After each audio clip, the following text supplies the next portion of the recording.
ফাটল ধরা দেয়াল আর খসে পড়া পলেস্তারার ছাদের নিচে বসে জীবনের ঝুঁকি নিয়ে ক্লাস করছে কোমলমতি শিক্ষার্থীরা।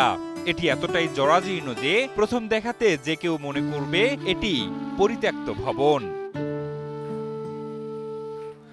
জানলে অবাক হবেন, গরমে ফ্যান চালু করলেই ছাদ থেকে পলেস্তারা খসে পড়ে শিক্ষার্থীদের শরীরে, আর বৃষ্টির দিনে পুরো ক্লাসরুম ভরে যায় পানিতে।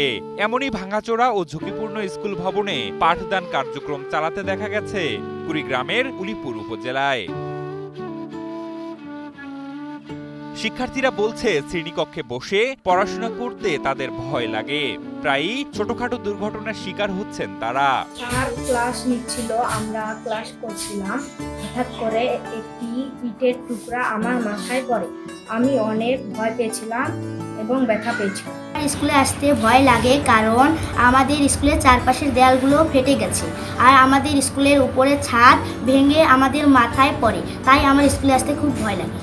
শতবর্ষী বামনাছড়া সরকারি প্রাথমিক বিদ্যালয়টি 1994 সালে পুনর্নির্মিত হলেও ইতোমধ্যে বিদ্যালয়ের ভবনের দেয়ালে ও ছাদে বড় বড় ফাটল দেখা গেছে।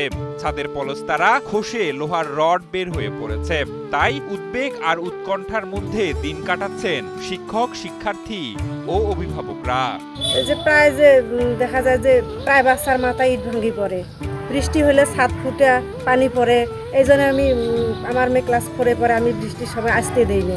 আমার ভয় লাগে, বাচ্চা স্কুলে এসে টেনশনে থাকি কি হয় কি না হয়, এই জন্য আসতে দেই না। আপনারা তো দেখতেইছেন ভবনের কি অবস্থা। তো আমাদের দুটো ভবনই প্রায় ভঙ্গুর অবস্থা, সবসময় ছাদ থেকে ধসে পড়তেছে।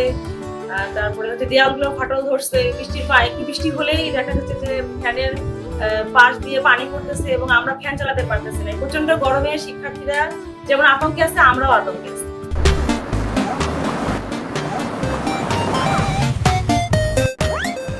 বিদ্যালয়ের ভারপ্রাপ্ত প্রধান শিক্ষক মোসাম্মদ শামসুন্নাহার বেগম জানান, ঝুঁকিপূর্ণ ভবনটি নিয়ে ঊর্ধ্বতন কর্তৃপক্ষকে বহুবার অবহিত করা হয়েছে, কিন্তু কোনো বরাদ্দ আসেনি।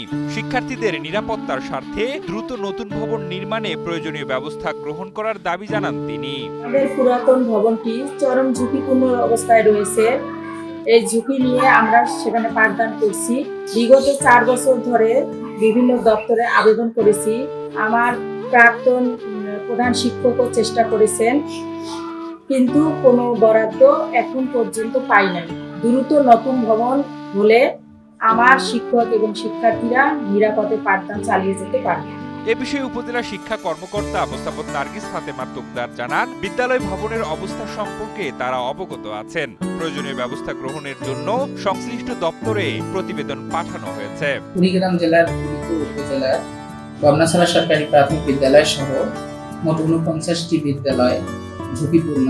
এই ঝুঁকিপূর্ণ বিদ্যালয়গুলোর তালিকায় আমরা জেলা প্রাথমিক শিক্ষা অফিসের মাধ্যমে অধিদপ্তরে প্রেরণ করেছি। এই ভবনগুলোর বরাদ্দ আসলে আমাদের শ্রেণীকক্ষের যে সংকট সেটা নিরসন হবে বলে আশা করি। শুধুমাত্র বামনাছড়া সরকারি প্রাথমিক বিদ্যালয়ের ভবন নয়, এ উপজেলার 269টি সরকারি প্রাথমিক বিদ্যালয়ের মধ্যে ঝুঁকিপূর্ণ বিদ্যালয় ভবন রয়েছে 49টি। বিদ্যালয়গুলোতে দ্রুত নতুন ভবন নির্মাণ বা সংস্কার না হলে যে কোনো সময় ঘটতে পারে অনাকাঙ্ক্ষিত দুর্ঘটনা। তাই সংশ্লিষ্ট কর্তৃপক্ষকে দ্রুত ব্যবস্থা গ্রহণের দাবি এলাকাবাসীর। আমাদের বাচ্চাদের জন্য এই ভবনটা নিরাপত্তা না, আমরা এই বাচ্চাদের জন্য আমরা একটা নতুন ভবন, নিরাপত্তার জন্য ভবন নতুন করে একটা চাই, মানে এই বাচ্চারা বৃষ্টি বাদলের জন্য নিরাপত্তা থাকে।